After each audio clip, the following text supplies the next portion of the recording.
Tuesday Night Touchdown Podcast with your hosts, Reese Downing and Jacob Workman.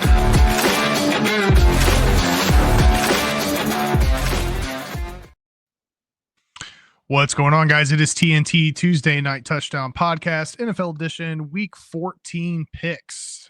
Coming at you live tonight. With me, as always, is the fine citizen and co-host, Mr. Jacob Workman. Jake, what's going on, man? Everything's good. Everything's good. Staying healthier than my football team, that's for sure. Yeah, they're dealing with a little bit of a mess there in Detroit. Jesus. It's a little rough. We're going to talk about that here in a minute. Let's hop right into things here. Kicking things off with a record update. Last week, Jake finished 7-9, hit his lock with Green Bay, missed the dog with New England. The total for the year is 193, so 7 games over 500. I had the best week of my season. I went 13-3 with my picks. I did miss my lock in Tampa Bay, and my dog was also New England. I have now moved to 193, so Jake and I are tied moving into Week 14. What's going on in Vegas, Jake? So just a few updates. The Broncos are NFL best 10-3 against the spread. Rookie Bo Nix is 6-0 against the spread as a favorite, making him the first rookie quarterback ever to accomplish that feat. One Caesar Sports bettor in Louisiana wagered $30,000 on Jerry Jeudy over 58.5 receiving yards. He had 235, so he clearly covered that one. One bettor at Bet Rivers before the season started wagered $161,000 on the Chicago Bears to go over 8.5 wins. They are now 4-8 after losing 6 straight and do need to win all 5 of their final games to go over. Last thing, some current NFL MVP odds. Josh Allen is the clear favorite at -210. Saquon Barkley second at +350. Lamar at +950. Goff is 10-1 and Mahomes is 28-1. Okay. Yeah, Josh Allen, I think, makes sense obviously the game favored Buffalo with that weather and everything, but still what he's been able to do so far with this team, especially losing a couple of their pieces but compared to last year, kind of makes sense. So we'll see if he carries it forward through the rest of the season. Let's hop right into some news here. Any games stand out to you last week you want to touch base on before we hop into some of the news and notes? It's kind of a weird week with games being three games on Thursday, a Friday game, just some random things. The debacle of the Bears ending, that was, as a Lions fan, I was just waiting for us to lose that game. I couldn't imagine that's how it was going to go for them. Obviously all the injuries for the Lions, the Chiefs game ending with a controversial penalty. Of course, the NFL loves those penalties. A big fight in a game. So, there's a lot of things to touch on this week. It was an interesting week. Yeah, it was a little bit of a crazy week for sure. We're going to kick things off with talking about the Bears there. Matt Eberflus, for those who are living under a rock and aren't paying any attention, has been fired as the head coach of the Chicago Bears. This comes after the questionable time management that very well could have lost Chicago the game at the end of their 23-20 loss to the Lions in Detroit on Thanksgiving. After the game, he was asked about the time management, and he thought that they did the right thing. And I thought it was funny that it was released the following day that he felt confident that he was going to be there moving into Week 14, and then not like 2 hours later, it's like, Mike Eberflus has been fired. Offensive coordinator Thomas Brown's been named the interim head coach for the rest of the season. He did announce on Monday that wide receiver coach Chris Beatty has been promoted to OC, and Eric Washington is going to take over as the defensive play caller. Jake, where do you think the Bears should look for their head coaching vacancy as they go in looking for somebody to develop Caleb Williams and move this franchise in the right direction? So in our college episode, I've got a little note coming later tonight of a rumor of a future Bears head coach. I'll save that one for the show. But for now, I will throw in one that I've heard from the NFL ranks. Head coach or offensive coordinator, now former head coach Lincoln Riley, Cliff Kingsbury from Washington. Okay. Yeah, I think that could make sense, right? With Caleb being there as the quarterback, there's been a couple other names. I think Vrabel's one that I keep seeing just because he kind of seems like he's got the attitude that a typical Chicago Bear would have. But Kingsbury, I think, makes sense. At the end of the day, I think they have a lot more than just their quarterback to address, or their head coach, I should say. Yeah, I think that they would be idiotic to not go offensive with their head coach, though. Yeah, I agree with that. Unfortunately, they could have had Ben Johnson. I think they messed that up. And to your point, I think it was this last week or the week before last. Like Ben is. There's no way at this point I see Ben heading to Chicago after they passed on him last year, which is unfortunate for them because Ben Johnson is a beast, absolute stud, and he is going to be a head coach somewhere next year. I have a feeling. I hope not. I hope. Well, for your case, I hope not. For my case, I hope he's wearing a Cowboys hat. I think Aaron Glenn will leave. I don't know if Ben Johnson will leave. I think he's actually kind of happy with the role. Now, if we win a Super Bowl, that's a different story. But I honestly think the way that the coordinators get paid now in the NFL, I mean, we could pay them whatever we want. I mean, he could be the highest paid coordinator in the NFL and be content because he's proven for a couple years now that he will turn down shitty jobs. Like he's not like, I have to be a head coach, which I think is huge for us. Yeah. Well, we'll see what happens. Aaron Glenn's definitely another guy out there. But to your point, I do think Chicago needs to go offense. So we'll see what happens there. There is a possibility that Thomas Brown could maintain the job, but I think he's going to have to win out in order for him to even be considered for that. Next up, Texans linebacker Azeez Al-Shahir has been suspended for 3 games without pay for his illegal hit Sunday on Jags QB Trevor Lawrence. Let's take a look at that hit.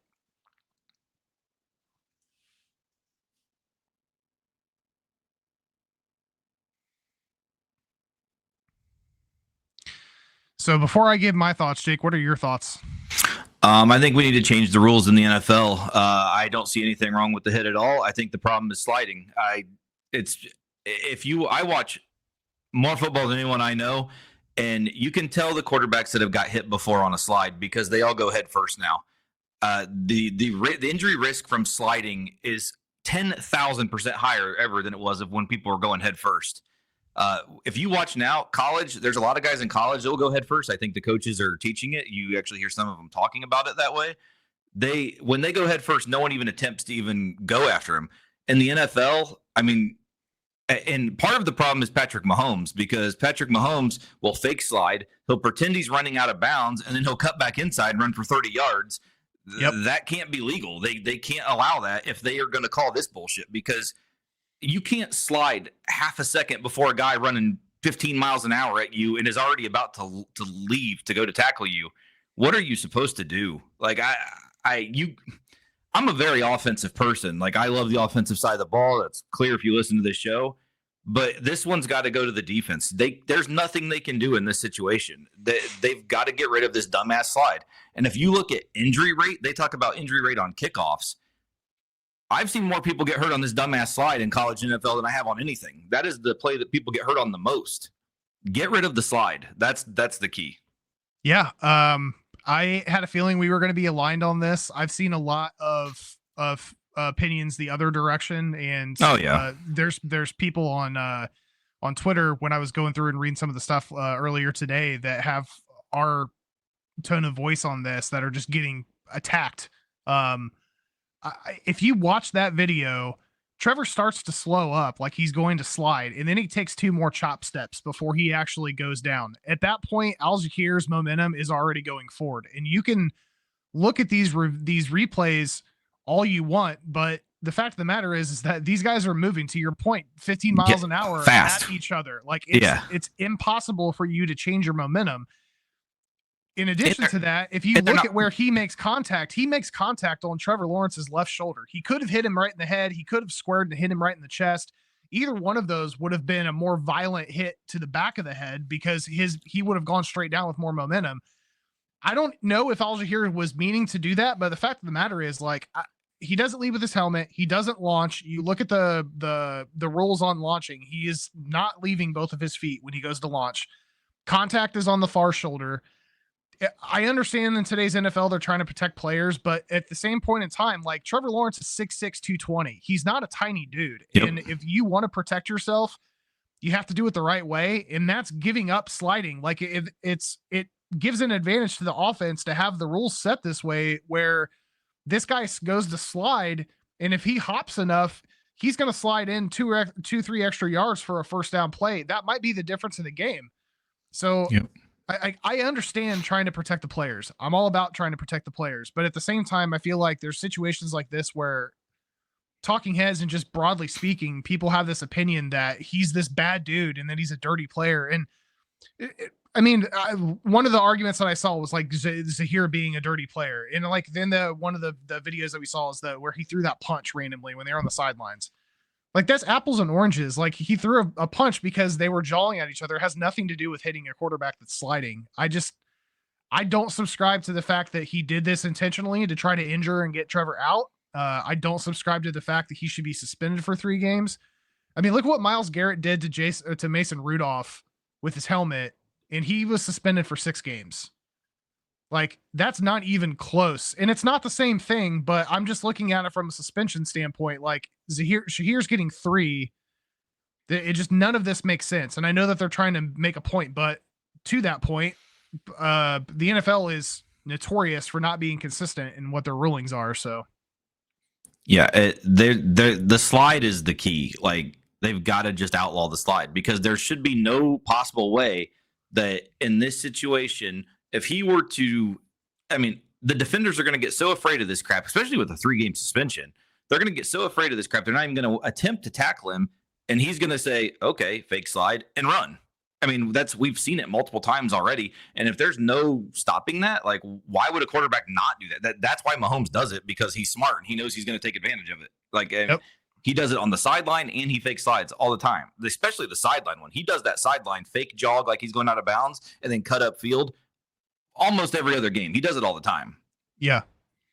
Yeah. And again, to your point, from a safety perspective, Trevor would have been much safer if he would just lowered his head and gone to Shahir, because I don't know how big Shahir is, but Trevor weighs more than he does. Like Trevor's an athletic dude. It's not like I don't know. But the thing you always see too, though, when they do the head first dive is when you slide, obviously there's only one place you're sliding. And you're freeing up your whole upper body when you slide. Your whole upper body's getting hit regardless if someone comes at you. If you dive head first when you're on a full sprint, not only are you diving, you can dive a direction away from the person that's running at you. And when you're diving forward, they are not going to hit you if you dive to the side and forward, which you see all the time in college football. And I mean, there's a few NFL guys who actually are doing it now too. But for the most part, you see it in college where they've wised up to this and they're like, look, if we just dive head first, no one's hitting us.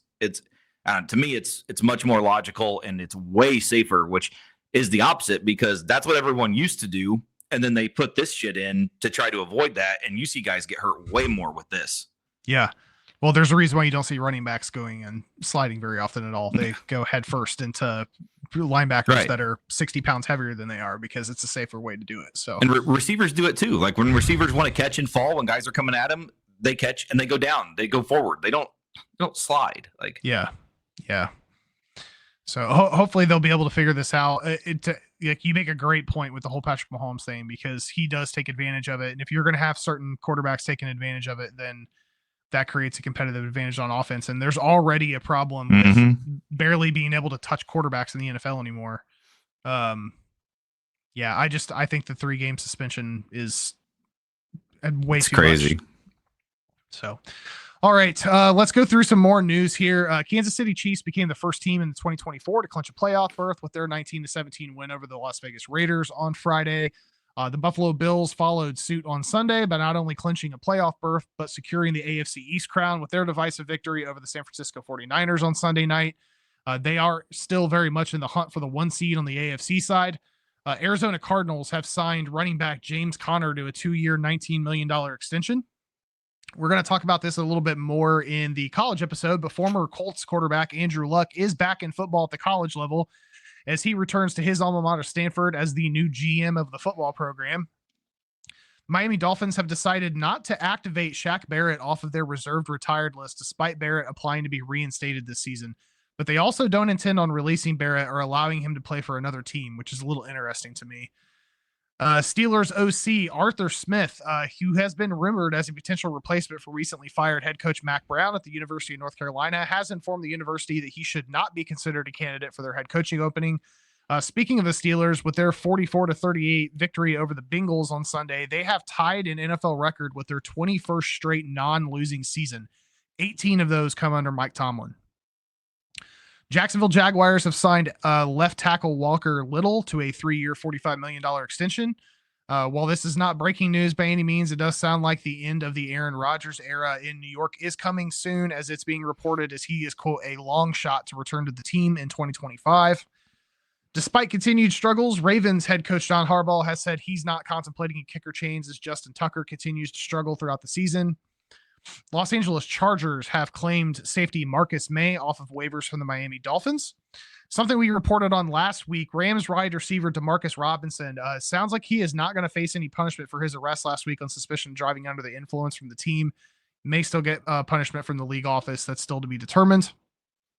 Free agent quarterback Daniel Jones has signed with Minnesota's practice squad. Good news for the Lions, potentially, considering all the injuries. Former All-Pro safety Jamal Adams has officially signed with the practice squad, and he's looking to find a spot on the 53-man roster as the Lions deal with the banged-up secondary, amongst others. Titans, he actually is not going to play in the secondary. He's going to play linebacker for us.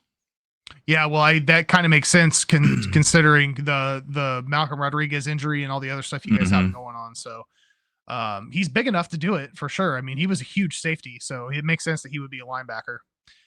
Titans defensive back Julius Wood has been suspended 6 games without pay for violating the NFL's performance-enhancing substances policy. The New York Football Giants, who are currently on track for the number 1 pick in the 25 NFL draft, have visited top collegiate quarterbacks such as Shedeur Sanders, Cam Ward, and Quinn Ewers this fall, reported by Ian Rappaport. And finally, the NFL announced the pregame entertainment for Super Bowl at Caesars Superdome in New Orleans. John Batiste, Trombone Shorty, Lauren Daigle, and Ledisi will all be performing. Kendrick Lamar will headline the Apple Music Super Bowl halftime show. Again, I know John Batiste, or Batiste, however you say his last name, from being on the late night show. I know Kendrick Lamar. I don't know any of these other guys. Before we jump into injuries, or let's go ahead and knock out injuries first, because there's not much here. Christian McCaffrey is going to be out for at least 6 weeks with a PCL tear. They're not ruling him out for the season, but the Niners are going to have to make a run to make the playoffs in order for that to not happen. So it sounds like he's done. They actually just put, like, right before the show started, they actually announced putting him on IR. Okay, so like just within the last 20 minutes. Is that changed to still being at least 6 weeks, or are they saying IR and he's out for the year? I mean, I think at this point that is the year. Still the same concept. Yeah. Okay. Yeah. So same thing's happening with Jordan Mason. He's dealing with a high ankle sprain. He's also on IR. He's expected to miss at least the next 4 games. The Niners have claimed running back Israel Abeniconda off of waivers from the Jets. So the 49ers backfield is going to look a little sketchy for the rest of the season, it looks like. Chiefs wide receiver Hollywood Brown's nearing his return. He could be playing by the end of the season. Taysom Hill, Saints gadget player, suffered a torn ACL and additional knee damage. He's going to be out for the rest of the year, and it sounds like he's probably going to be missing some time into next season. Lions wide receiver Khalif Raymond has been placed on IR. He is expected to return before the season finishes. Meanwhile, we just talked about Jamal Adams. Linebacker Malcolm Rodriguez tore his ACL on Thursday. He's going to be out for the rest of the year. The Lions did sign linebacker Quan Alexander off of Denver's practice squad. So that linebacking crew is going to look a little different for you guys this week. I guess we'll talk about when we get to the Thursday night matchup, how you think that's going to impact the game. Jets rookie quarterback Jordan Travis sounds like he's been experiencing some setbacks in his recovery. He is unlikely to be activated off of the injury list before the end of the season. And let's see here. We talked about Trevor Lawrence. Dolphins outside linebacker Bradley Chubb and Cameron Good both have had their 21-day practice windows open this week. Chargers running back J.K. Dobbins has been placed on IR. He's going to miss at least the next 4 games. And Vikings cornerback Stephon Gilmore is dealing with a low-grade hamstring strain, but head coach Kevin O'Connell believes it's not going to be a long-term injury. All right, before we hop into the games this week, let's move on to a quick look to see what the draft order looks like. So we talked about this briefly about the Giants have been checking out some quarterbacks this fall.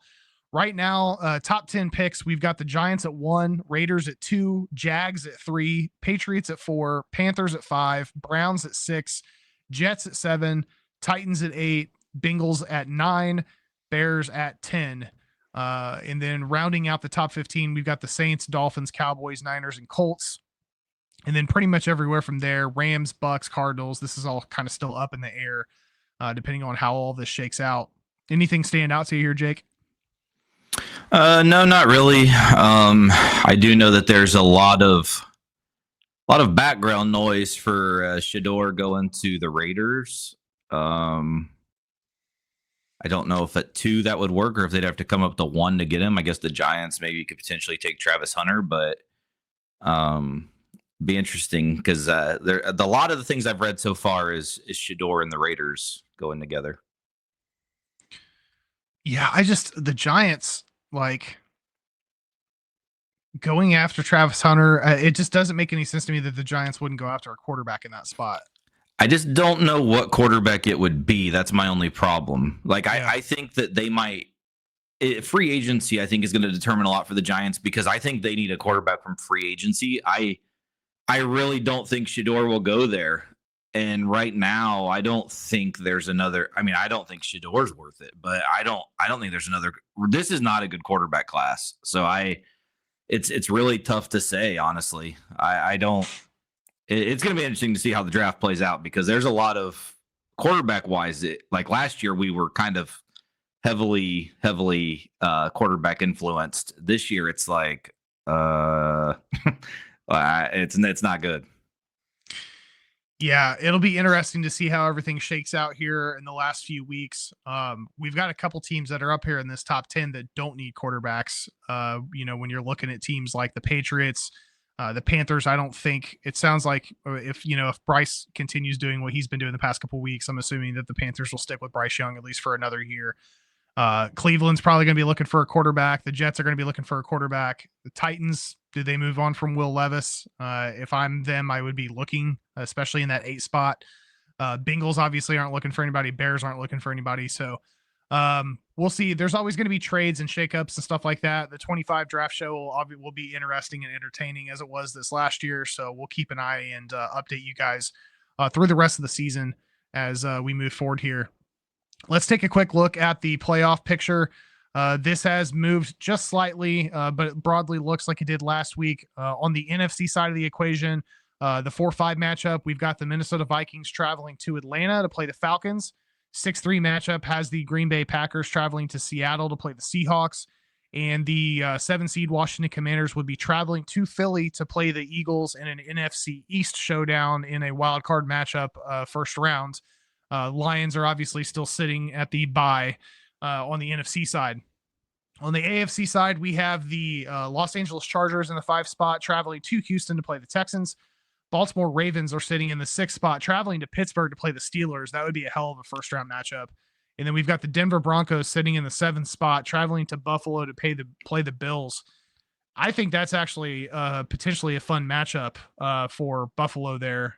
They're looking really good right now, but Sean Payton's got this Broncos team looking pretty good considering the health that they're dealing with, the younger guys that they have on the squad. Jake, looking at the Lions here with their first round bye, realistically, you guys are looking at, probably either Packers, Vikings, or Commanders. Between those 3 teams, which one are you wanting to run into first? Yeah, I don't even know if I can even predict it right now, just because if you look at the way the schedules play out the rest of the year, I honestly think Philly's going to end up getting the bye. My hope is that we can just hold on to win the division, because as you can see, 3 of the 4 in the division are going to make the playoffs. I mean, the NFC playoffs are pretty much set with the exception of that NFC West champion. I feel for any good wild card team this year, because they're not making it. The Packers, the Vikings, and the Commanders are going to make it. Like, it's literally the NFC playoffs are set with the exception of the NFC West winner, and anyone can win that right now. It's crazy, but I'm kind of skeptical on the Lions holding on to this 1 seed just because the Eagles' schedule is so favorable. I think the only tough games they have, and one of them is a stretch, is Dallas, and the other one is the Commanders. But with Dallas being a division game, I will call that still a tough game. But their other games are trash, where the Lions still play the Bills, they still play the Vikings, they still play the Packers. That's not easy, and we're at Chicago still. So, I mean, there's a lot of things that – and we're at San Francisco, which I shouldn't really just be throwing that away. I kind of am just because of all the injuries they've had. But I mean, their schedule is way easier than ours is, and it kind of scares me. I'm honestly just hoping at this point we can hold on to win the division so we can at least get a home game. Yeah, the Eagles' last 5 games of the season, they've got the Panthers this week at home, and then they stay at home next week to play the Steelers, which isn't going to be a shoo-in game. Then they travel to Washington to play the Commanders. The Commanders played way better the first half of the season than they have so far the second half. We'll see how that shakes out. Then they're back home to play the Cowboys on the 29th of December. And then their last regular season home game, or the last regular season game, is at home January 5th to play the Giants. On the Lions side of the equation, you guys have Packers this Thursday at home. Next week, you are hosting the Bills. And then you travel to Chicago, travel to Niners, San Fran, Minnesota, and then back home to play Minnesota at home. So, yeah, there's definitely an huge easier difference. Path. Yeah, there for sure. And we're injured. And you're injured. Yeah. So we'll see what happens. The next 2 games are going to go a long way. We play the Packers Thursday, then we've got an extended bye to play the Bills at home. So we do have a little extended week. Hopefully we can get some things fixed in that week for the Bills to come to Detroit, because these next 2 games are huge. Yeah, on the Vikings side of the equation, the Vikings have the Falcons at home. They stay at home next week to play the Bears. Then they travel to Seattle to play the Seahawks. Back home to play the Packers, and then they obviously finish the season with you. So there's one team in the NFC that I've been talking about the past couple of weeks. It's not in this picture right now. It's the Tampa Bay Bucks. I have a feeling they're going to land in that NFC South spot, but we'll see what happens there. Baker's a little banged up right now, so hopefully he can. Yeah, that's the other, like, that's the NFC West and the NFC South. Those are the 2 that are open. Like, to me, the wild cards you have no hope. Like, you need to win one of those 2. That's why it kind of sucks for like a team like the Rams that are kind of going to be oncoming. Like, I feel like they're going to close the year pretty strong, but if they don't end up in that winning the division, they might be a really high win total team that doesn't end up in there. Yeah. Yeah, a little bit more shaken up going on the AFC side. NFC side is pretty solidified, but we'll see what happens. All right, let's move on to our Week 14 picks. We are starting off our Thursday night matchup is a major NFC North battle as the 9-3 Green Bay Packers travel to Motor City to take on the 11-1 Detroit Lions. 8:15 p.m. kickoff at Ford Field on Amazon Prime. Both teams are coming off of Thanksgiving Day games as the Packers hit the road looking for their 4th straight win after beating the Dolphins 30-17, while the Lions stick around in Detroit and are looking for their 11th straight win after a 23-20 victory over the Chicago Bears. Over-under in this one is 51.5. Detroit is favored by 3.5. Yeah, it just scares me with our defense in this game. Last year, the Packers came in on Thanksgiving and we got 0 pressure, and Love had a fucking field day. I'm kind of skeptical that might happen again. I'm going to take the Packers plus the 3.5. We need to find a way to win this game. I don't care if we win by 1 point. We just need to find a way to win this game. Yeah, Green Bay won the last matchup in Ford Field last year. This Detroit team is different, but again, to your point, dealing with a lot of injuries on the defensive side of the ball, the Packers are going to need to replicate their rush defense from Week 9 because they held Detroit to, I think, under 130 yards on the ground, which is significant for playing the Detroit Lions. I have a feeling Detroit's going to find a way to win this game, but I don't like the 3.5 spread. I think this should be a little bit closer. So I'm going to take Green Bay in the points here with the thought that Green Bay is probably going to keep it within 3. The first of our 1 p.m. games features the 2-10 Las Vegas Raiders as they head to the Gulf Coast to face off against the 6-6 Tampa Bay Buccaneers. 1 p.m. at the Ray J on CBS. Vegas continues their road trip and is looking to avoid their 9th straight loss after a frustrating 2-point defeat at the hands of the Kansas City Chiefs. While Tampa returns home and looks to make it 3 straight victories after escaping Charlotte with a 26-23 overtime victory against the Carolina Panthers. Over-under is 46.5. Tampa Bay is favored by 6.5. Yeah, the Raiders on a back-to-back away. I know they do have a little bit of an extended week because they played on Friday, but I still like the Bucs to come home and get this one. I'm going to take them minus the 6.5. Yeah, I know Baker's a little banged up right now, but the Raiders are they're eliminated from the playoffs at this point. I just don't think they have much to show up for, so I'm with you. I'm going to take Tampa here to win and cover. Next up, we have the 3-9 Cleveland Jameses, the Browns, as they head to Steel City to take on the 9-3 Pittsburgh Steelers, 1 p.m. at Acrisure Stadium on CBS. Cleveland's coming off a tough, high-scoring 41-32 loss to the Broncos in Denver, while the Steelers return home looking for their second straight win after escaping with a 6-point victory over the Bengals in Cincinnati. Over-under is 43.5. Pittsburgh is favored by 6.5. Yeah, Jameis continues to be the greatest real-life movie character of all time. Also, shout out to AFC North Hard Knocks kicking off tonight. Can't wait for that because, there's going to be loads of Jameis in that too, which I can't wait for. Hopefully the Lord does give him his blessing of not having him throw any more pick sixes. I just don't think on a short week coming back that this is going to be good for them. I'm going to take Pittsburgh -6.5. And I mean, I love Jameis, but you can't have him throw the ball 60 times and not expect some turnovers. So maybe we be a little smarter with that offense, Stefanski. Yeah, I agree with that. Lean into your run game a little bit more. Chubb's back. I don't think Pittsburgh isn't going to come into this game, though, ready to return the favor from the Week 12 matchup here. So I'm also going to go Steelers to win and cover at home. Next up, we have an AFC South matchup as the 2-10 Jacksonville Jaguars head to Nash Vegas to take on the 3-9 Tennessee Titans, 1 p.m. at Nissan Stadium on CBS.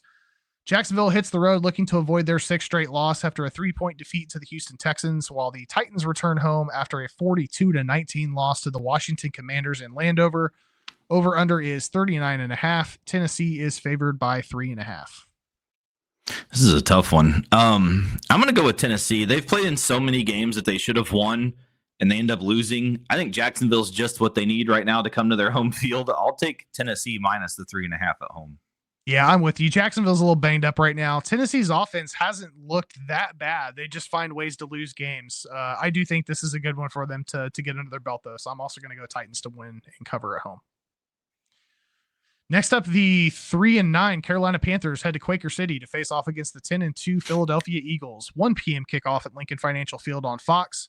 Carolina hits the road looking to avoid 3 straight losses after a 26-23 overtime defeat at the hands of the Tampa Bay Bucks, while the Eagles return home looking for their 9th straight victory after defeating the Ravens by 5 in Baltimore. Over-under is 45.5. Philly is favored by 12.5. Yeah, the Panthers have been playing well the last few weeks. The Chiefs, the Bucks, I mean, they played them both really well. 12.5 is a lot, but I also feel like there's probably a comeback down to earth moment coming for them soon. So I'll take Philly minus the 12.5. Yeah, Philly's clearly the better team, but the Panthers, to your point, have been playing teams closer than they should. And I don't, 12.5 just seems a little salty to me. I'm going to take Carolina here to keep it within the 12.5. Next is the 6-6 Atlanta Falcons flying north to Minneapolis to battle the 10-2 Minnesota Vikings, 1 p.m. at US Bank Stadium on Fox. Atlanta hits the road looking to avoid their 4th straight loss after getting beat by the Chargers 17-13, while the Vikings stay home looking for their 6th straight win after a 1-point victory over the visiting Arizona Cardinals. Over-under is 46.5. Minnesota is favored by 5.5. Yeah, I'm getting really sick of these fucking teams. I need to beat these teams not winning. Last week, I had the Ravens at Philly. Justin Tucker missed 35 field goals. Last week, we had the Cardinals at Minnesota. They'd lead the entire game and blew it at the end. Hopefully, Kirk Cousins, I know he's been asked the last few weeks, but hopefully he wants to come back to this goddamn team and show them something. So I'm taking Minnesota minus 5.5. I hope Cousins finds a way to win this game, though. Oh, man, you teed it up. Now I got to scribble stuff out here. Kirk had one of the worst games in his career last week. It's so bad. He can't have the same performance if they want to take Minnesota at home.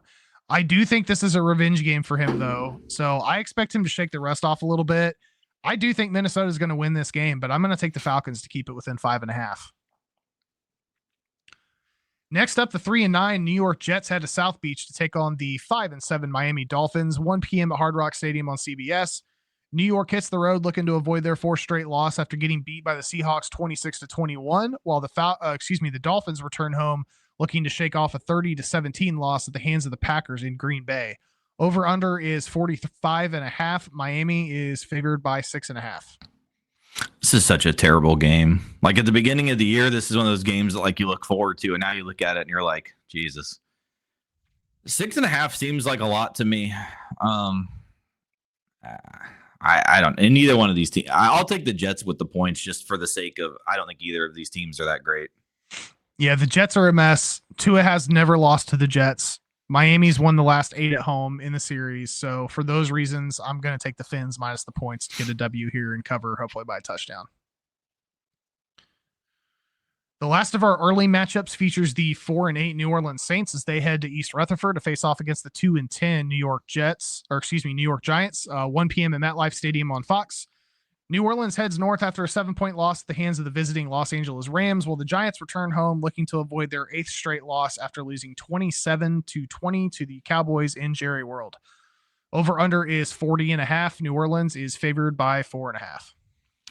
Yeah, the Saints losing Taysom Hill, I think, is huge. The coach Rizzler, he's really been loving Taysom Hill since he's got the job. I think that impacts him enough. I'm going to take the Giants here plus the 4.5. Yeah, another team that's a mess is the Giants. Now they'll be without a key defensive piece in Dexter Lawrence as well. Neighbors obviously isn't happy. I think there's a lot going on in this organization. A lot of guys are unhappy. So for all those reasons, I'm going to take the Saints to win and cover on the road. Yeah, seems like a lot of changes probably coming in this organization. Yes, for sure. Our 4 p.m. matchups kick off with an NFC West showdown as the 7-5 Seattle Seahawks fly south to take on the 6-6 Arizona Cardinals. 4:05 p.m. kickoff at State Farm Stadium on CBS. Seattle continues their road trip and looks for their 4th straight victory after a 5-point win over the Jets in East Rutherford, while the Cardinals return home looking to avoid their 3rd straight loss after a frustrating 1-point defeat at the hands of the Vikings in Minneapolis. Over-under in this one is 44.5. Arizona is favored by 2.5. Yeah, I truly feel Arizona is the better team here, returning back home. This is a huge game. Like, this is probably one of the biggest games of the week when it comes to playoff situations. So I'm actually on the cards here. Yeah, Seattle won the last matchup by 10 and held Arizona to 6 points. I don't think that's going to happen this time around, but I am confident in what Geno can do. I think he's going to get enough to get a road win here, take control of the NFC West. So I'm going to take Seattle in the points here. Next up, the 4-8 Chicago Bears head of the Bay Area to battle the 5-7 San Francisco 49ers. 4:25 p.m. kickoff at Levi Stadium on Fox. Chicago looks to avoid their 7th straight loss after losing to the Lions by 3 in Detroit on Thanksgiving, while the Niners surprisingly look to avoid their 4th straight loss after losing to the Buffalo Bills by 25 on Sunday night in a snow globe. Over-under is 44.5. San Fran is favored by 3.5. And this is a tough one because do the Bears get the bump from firing a coach? Niners have so many injuries. God, this is a tough one also. Caleb back in California too. Let's go Niners here. This just seems like a game the Bears probably should win, but probably will end up getting smoked. So I'll take the Niners.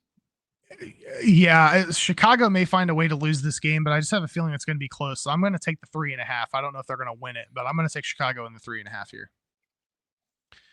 The last of our 4 p.m. games has the 10-2 Buffalo Bills heading to Inglewood to take on the 6-6 Los Angeles Rams. 4:25 p.m. at SoFi Stadium on Fox. Buffalo heads west riding a 7-game winning streak and looks for their 8th straight victory after beating the 49ers 35-10 in Buffalo, while the Rams return home after a 7-point win over the Saints in New Orleans. Over-under is 49.5. Buffalo is favored by 4.5. I can only imagine the noise of the Bills fans in SoFi. It's going to be ridiculous. I think the Rams defense is good enough to actually keep them in this game. Man, 4.5 is low though. I think you got to go Bills here. I'll take Bills minus 4.5. Yeah, I think the Bills are streaking, putting up a ton of points right now, and they're within that hunt for the 1 seed. So I think they're going to come into this game hot. The Rams may make this close because I think they're definitely a better team than 6-6, but I'm going to go Buffalo here to win and cover. Our Sunday night football matchup is an AFC West showdown as the 8-4 Los Angeles Chargers head to the heart of America to battle the 11-1 Kansas City Chiefs. 8:20 p.m. kickoff at Arrowhead Stadium on NBC. LA is 4-1 in their last 5 and look to carry their momentum forward after a 4-point victory over the Falcons in Atlanta, while the Chiefs stay home looking for their 3rd straight win after defeating the Raiders 19-17. Over under is 42.5. KC is favored by 3.5. Yeah, finally the Chiefs have a little bit of a lower line. Normally they're like 5 or 6, and they always sleepwalk through and don't cover. I think 3.5 is good though. I'm going to take the Chiefs at home to cover this one on Sunday night. Yeah, KC won the last matchup by 7, controlled the Chargers ground game, and now LA is going to be without Dobbins. Pacheco's also back, and he's going to give them a little bit different level of an offense. I know they've not been covering spreads very well this year, but I am going to take the Chiefs to win and cover in this one. Our Monday Night Football battle features the 4-8 Cincinnati Bengals as they travel to Jerry World for a Simpsons showdown to face off against the 5-7 Dallas Cowboys. 8:15 p.m. kickoff at AT&T Stadium on ESPN. Cincinnati has now lost 3 in a row and looks to avoid their 4th straight after a high-scoring 44-38 defeat at the hands of the Pittsburgh Steelers in Cincinnati, while the Cowboys stay home looking for their 3rd straight victory after beating the Giants by 7 on Thanksgiving. Over-under is 49.5. Cincy is favored by 5.5. Yeah, I'm going to take Cincinnati. Going to Dallas inside. Cincinnati is such a good team. I just don't understand. Their situation is very odd to me, but I think they're going to be enough for Dallas. Dallas is still kind of all over the place, honestly, with their situation, but they were a little better last week, but I still think Cincinnati's got too much for them. Yeah, since he's been sliding, their defense can't stop a nosebleed, which makes me a little optimistic in this one. I don't know if the Cowboys are going to come out on top, but I like getting the 5.5 here. Losing Dak has forced them to lean more into the ground game. We're not doing this 3-headed monster bullshit. We're giving the ball to Dowdle.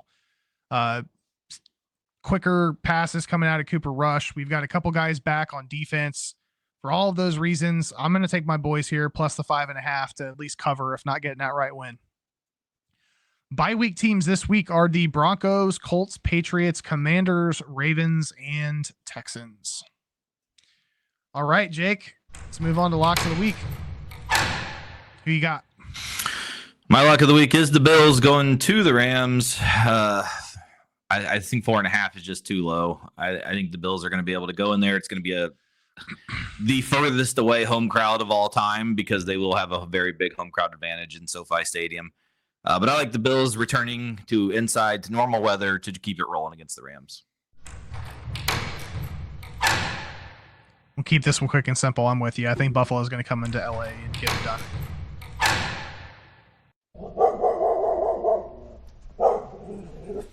Who's your dog? Our underdog of the week, sadly, Thursday night. I'm going to take the Packers to go into Ford Field and win again and beat the Lions.